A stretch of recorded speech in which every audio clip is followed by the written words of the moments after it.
Indeed. Thank you very much, Mr. Betts. It's a pleasure to serve under your stewardship. I'd like to thank the Honourable Member for Warwick and Leamington for initiating this important debate, and of course colleagues here, Member for Gedling, Ceredigion, Bracknell, Paisley and Renfrewshire North, Bristol East, Rother Valley, and of course the 8-point plan from the Member for South Cambridgeshire. And I thank the Shadow Minister for his collegiate way in tackling this important national endeavour. The transport sector is a vital part of our future prosperity, and as we recover from the coronavirus pandemic, we have an outstanding opportunity, Mr. Betts, to speed up the development of clean technologies, which is, I guess, the theme of today's debate. For decades, we have talked about the phasing out of fossil fuels from motoring, and now it is actually happening as we make the transition to alternative fuel vehicles. This country has led the way in delivering clean growth. Between 1990 and 2018, our economy grew by 75%, whilst carbon emissions fell by 43%, faster than any other G7 nation. So anyone that tells you it can't be done is actually wrong.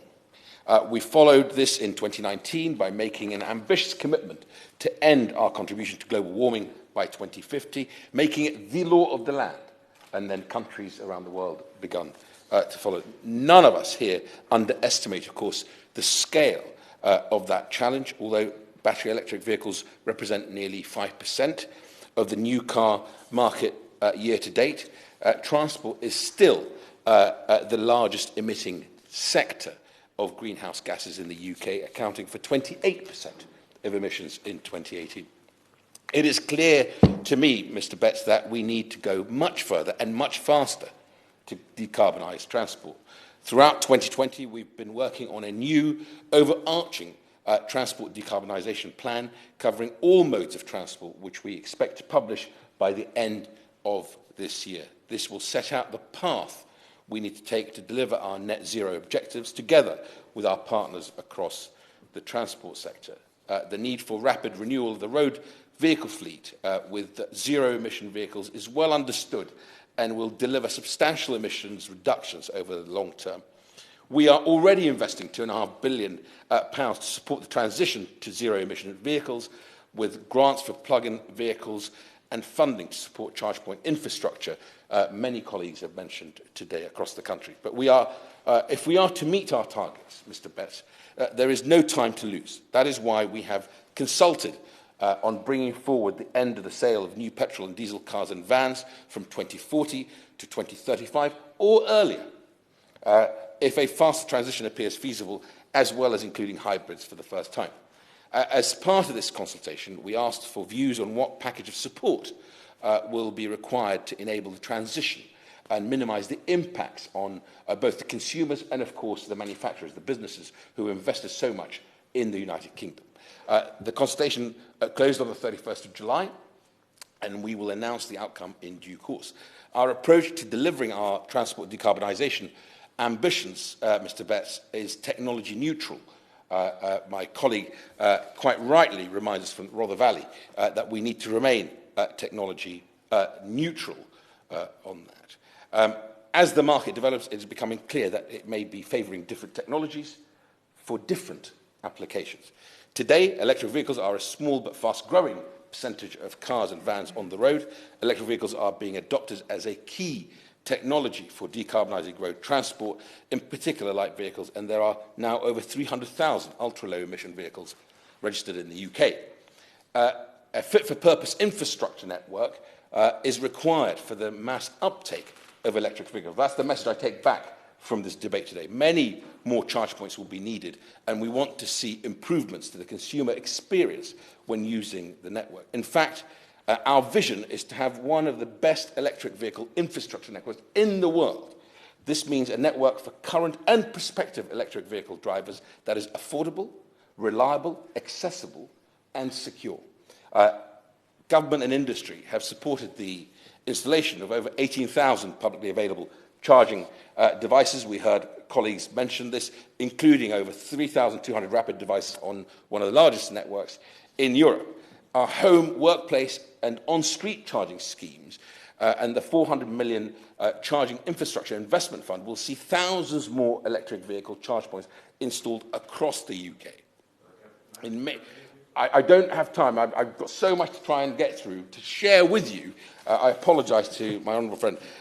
In May of this year, we announced our vision for a rapid charging network. Today, a driver is never more than 25 miles away from a rapid charging point anywhere along England's motorways and major A roads.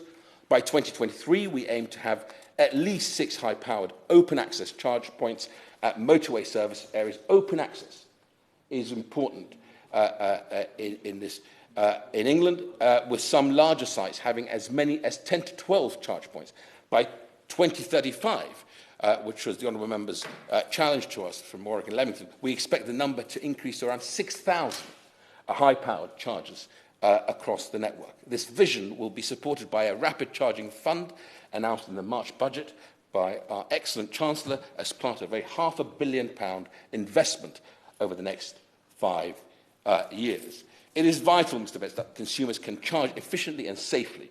We will consult on using our powers under the Automated and Electric Vehicles Act to mandate minimum standards, such as requiring contactless payment for rapid charge points to improve the consumer experience. Whilst the electrification of transport will increase demand for electricity, we're confident that energy networks will support this transformation. You heard from the Prime Minister today about our ambitions for offshore wind. The government is working with the energy industry to plan the future electric vehicle uptake and ensure the energy system can meet future demand in an efficient and sustainable way, Mr. Betts. We have set a clear ambition for almost all cars and vans to be zero emissions by 2050.